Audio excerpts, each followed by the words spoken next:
What are you doing? Good morning, beloveds.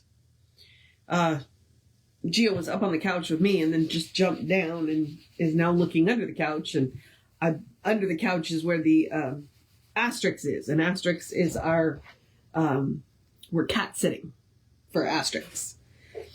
And asterisk had, was in the guest room. And then I opened the door yesterday, and Asterix, when my partner came home from work, Asterix was under our bed. And then when I went to bed, we were checking to see where Asterix was, and Asterix was in our closet.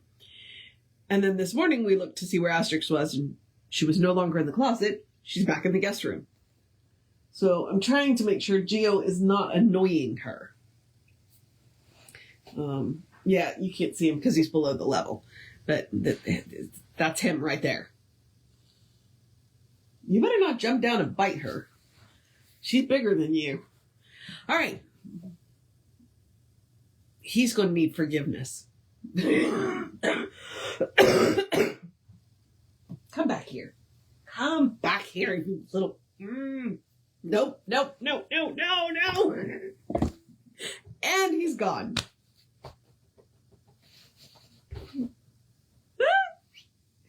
They're so funny.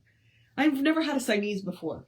One of our cats was part Siamese. A Havana Brown is a combination of a Siamese and they're just silly little clowns. I love it. What are you doing? Okay. I'm not going to get my job done if I keep paying attention to what Gio's doing, and Gio's now full on behind the couch. Or the little lounge, probably about to annoy Asterix. So, well, if Asterix, yeah, I don't know what's going to happen. I don't know what's going to happen. All right. I do feel a whole lot better. That cough sounds awful, but it's not. It's just, I just have the edges of the congestion that I need to stop. But I feel much, much better. I never felt bad. I never ran a fever. I never felt bad. It was just all up in my sinuses. So, okay, let's do the housekeeping so that we can get on and talk about forgiveness. Our need for forgiveness, because that's actually the title of the article today. The housekeeping is simply me reminding you that we are Creative Life Spiritual Center. The website is creativelife.org. The constant contact email is info@creativelife.org. What are you playing with? No idea what he's playing with. That's Dante.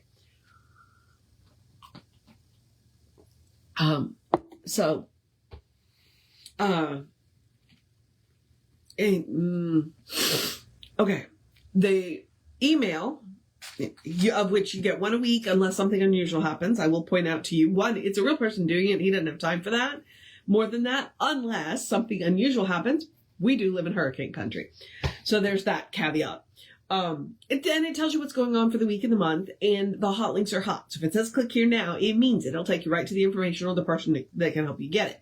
Now, it is a blind CC, so nobody will see your email, nobody will get your email. We use an email service called Constant Contact. And that email is info@creativelife.org. Easy enough, right? So, there's that. And then let's just talk about the social media really quickly, simply because we do not monetize the social media. We don't want to deal with the ads any more than you want to deal with the ads. So what we ask you to do instead is engage with the pages. Like, subscribe, follow, based on which platform you're on. And then the other part of that is engage with the individual posts. React, comment, and share the individual posts. It bumps us in the algorithms. More people see our stuff. We hope that you agree that we have good tools to share.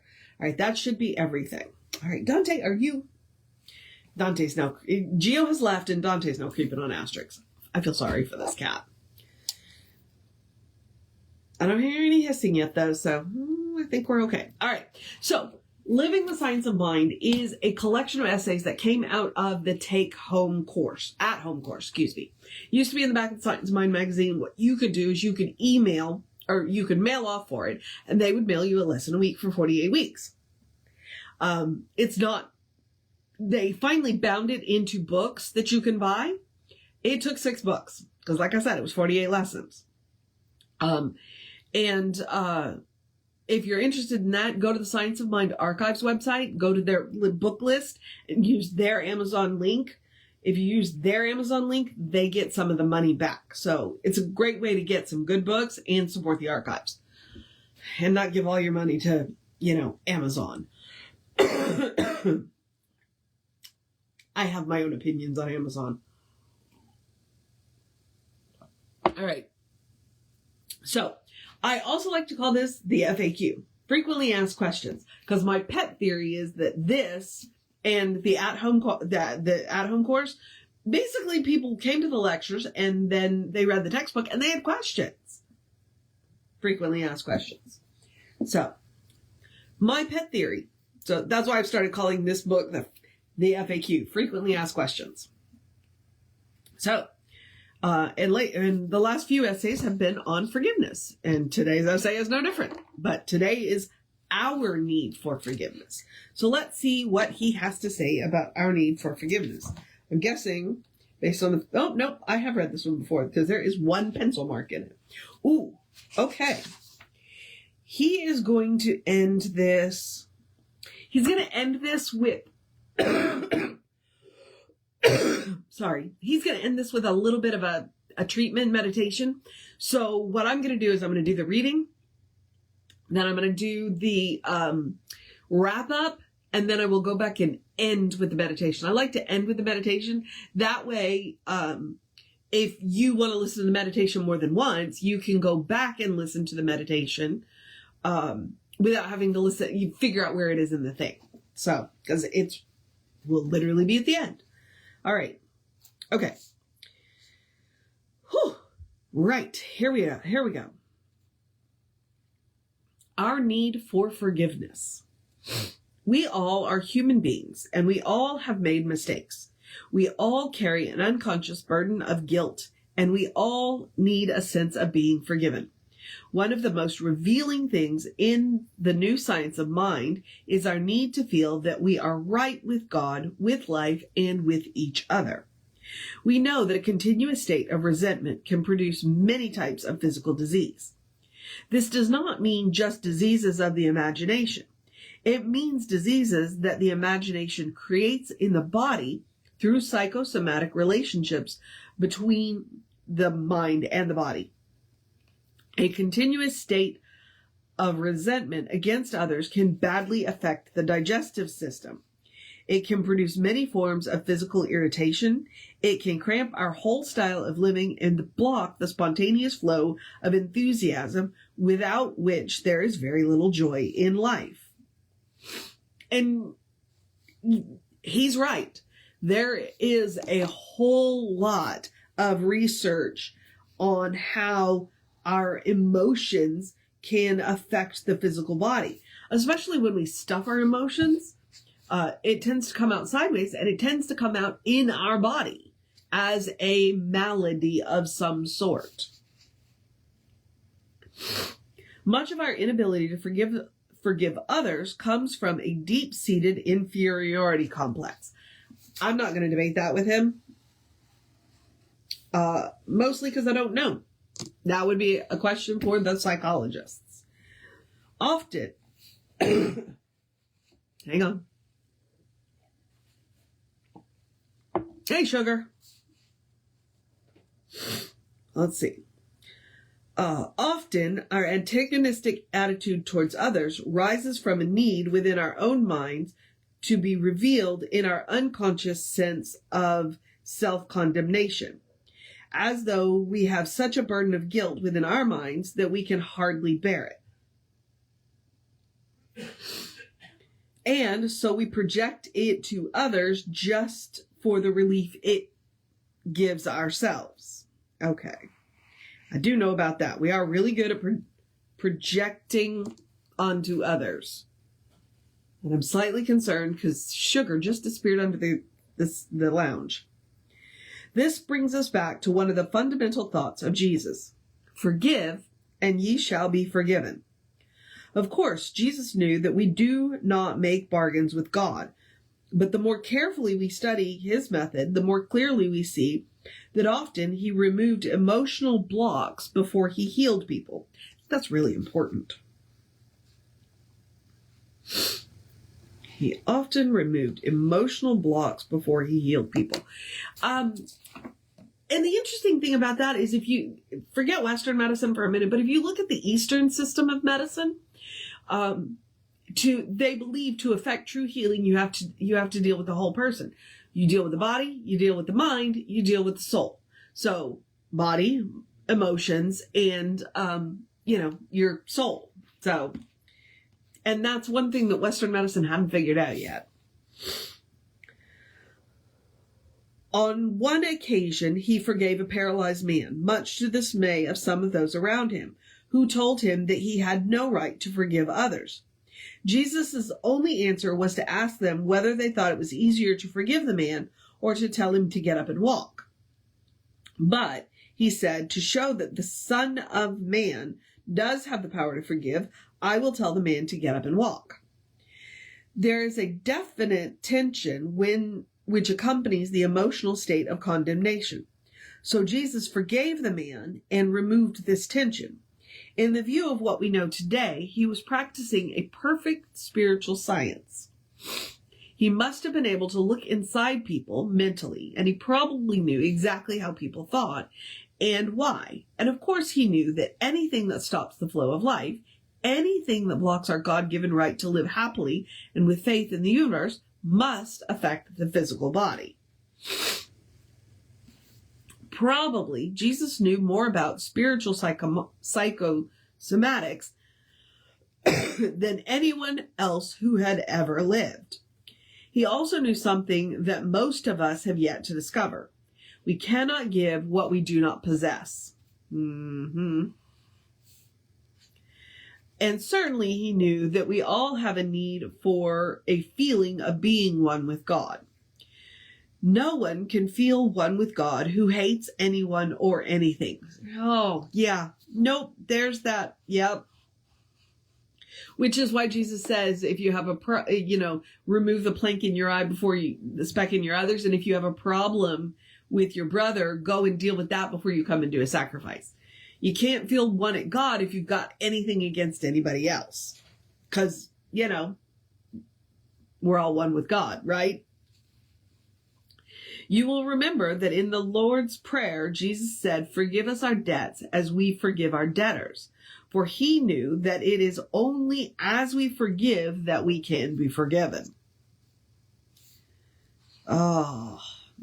Forgiveness work is messy and hard. Simple, but not easy. But that's what we say about New Thought. Simple, but not easy. At first thought, this looks as though we were bargaining with God, but such is not the case. God is life and love. And how can life and love flow through us if we stop them at any point? There's that free will thing. We can get in our own way. It is not because we bargain with the Almighty that Jesus said, forgive us our debts as we forgive our debtors. The real reason is that it is impossible for us to have a sense of being forgiven while we condemn others. And now we are putting the proposition in the only place where it can be handled, within ourselves. For when there is nothing in us that would condemn others, there will be no condemnation left towards either the self or others. Then, it is then and only then that we unblock the stream of life which so freely flows to all and through all when we permit it. Again, there goes that free will thing. Jesus also said, give and it shall be given unto you. Life intends and wants to give us every good thing. But when the circuit is stopped at any point, it is retarded at every point. A good enough illustration is the circulation of blood in our physical bodies. Stop the circulation anywhere and it is retarded everywhere. And whenever the circulation is stopped, stagnation sets in. Yep, stagnation sets in. and infection is likely to follow. We never drink from stagnant pools because we know they are poisonous. We seek the free-flowing water which purifies it as it flows. Purifies itself as it flows. Pardon. Our minds are mental pools through which flow the thoughts of good, which are the thoughts of love and generosity, goodwill and peace, poise and power. Wherever there is stagnation in our mental lives, we shall discover that the reason is because we have not permitted this flow. Everything moves in circles. This is the way of life.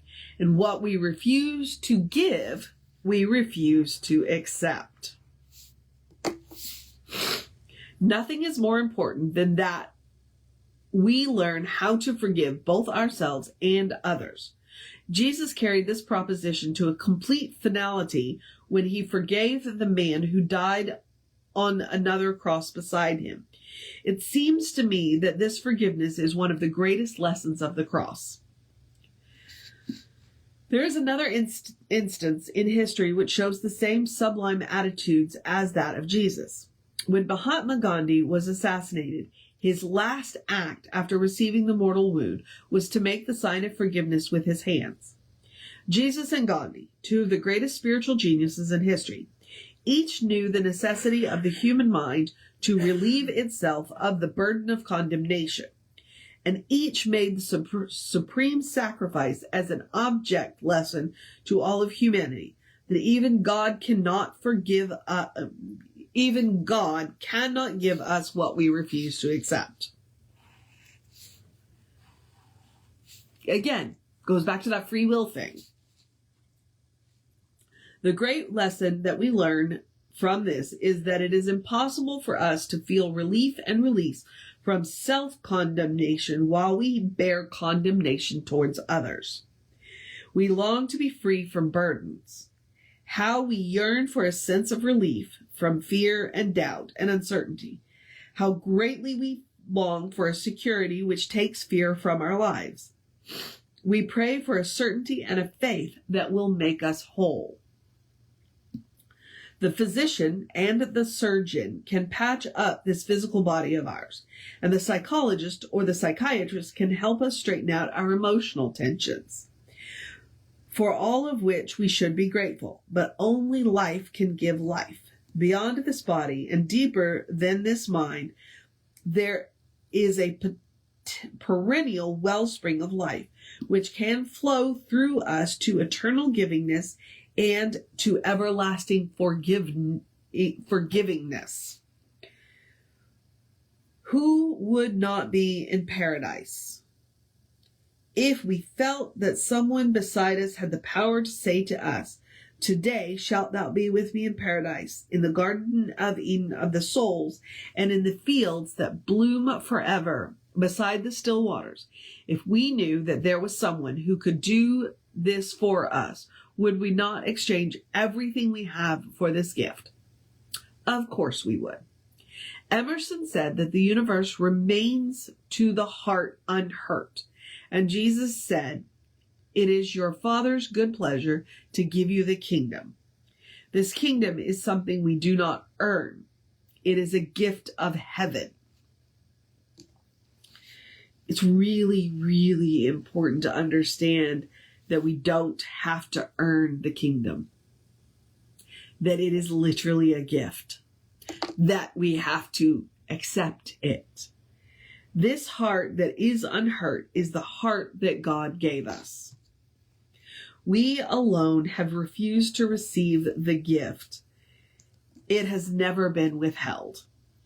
From the day we are first ushered into this world until the last moment when the soul takes its silent flight into the unseen, our life is drawn from an invisible source. It is intended that we should be happy.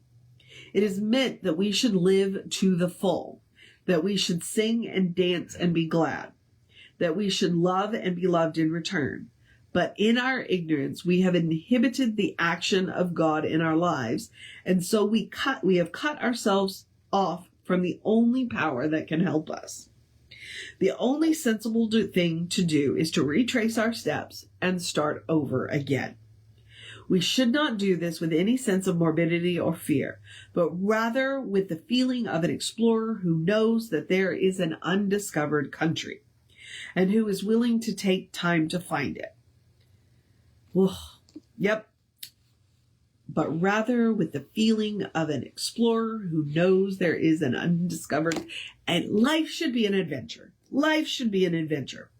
There is an undiscovered country in our own minds. It is the world the way God made it. There is a humanity that we have not yet met. It is the divinity hidden within each one of us. There is a God who exists everywhere. We shall never see this God until we look through the eyes of our own divinity. Okay, so like I said, he says, let's start with a simple proposition in mind. So he's about to do a treatment. So what I'm going to do is I'm just going to wrap up really quickly, and then I will end with that treatment because I like to end when he does that kind of stuff. And I know it because it's in italics. So I'm also going to make sure I take a nice deep drink before I do that so my voice doesn't get weird in the middle of it. Okay, so all I'm going to do now is encourage you to have a great day, wondrous day, and fantastic day. I'm going to encourage you to have a great day, wondrous day, fantastic day, a magical day, an enchanted day, a wonderful day, an awesome day, an amazing day, a take care of yourself day, a take a nap day, a do what you got to do day, a do something nice for somebody else day, go be with your community day, cuddle your fur babies day, listen to some good music, read a good book, do something fun for yourself, take a nap day, get ready for the upcoming week day, a good day. And if that's too much pressure, simply have a day. You are enough, just as you are. You are a beloved expression of the divine. You are spirit in motion, God in action, a brilliant light, a divine spark, a beautiful masterpiece, and a work in progress at the same time at your own pace. Very important part of that statement. Oh, and as Reverend Jesse likes to call us, you are a godly. All right, so Reverend David should be on around 5 p.m. with you. I'll be back with you around 9 a.m. Now, tomorrow. It is Sunday, so if we're going to have an amazing service for you right here on Facebook Live, or if you're in the area, feel free to come see us. Or if it's after 11, scroll up one video. Okay. Otherwise, like I said, I'll see you tomorrow morning. Now, let's do this little treatment that Ernest has for us at the end of this. Let us start with this simple proposition in mind. God is all there is. God is love. Love is the motivating power of the whole universe. God is in everything. God is in everyone. Realizing that love is the great motivating power of life, and knowing that God must be at the center of everything. Today, I am meeting this God in everyone and seeing the manifestation of God's life in everything. If there is any condemnation or animosity in me, I gladly loosen it. I loose it and let it go as I turn to that silent presence within me, which gives all and withholds nothing. I enter into the harmony of eternal peace, into the joy of knowing that I am now in the kingdom of God, from which no person is excluded. My yesterdays are gone forever. My tomorrows stretch forth into an endless future of pure delight. And from out of the invisible, there come to me these words. Today, thou art with me in paradise. Ernest Holmes, people. Ernest Holmes.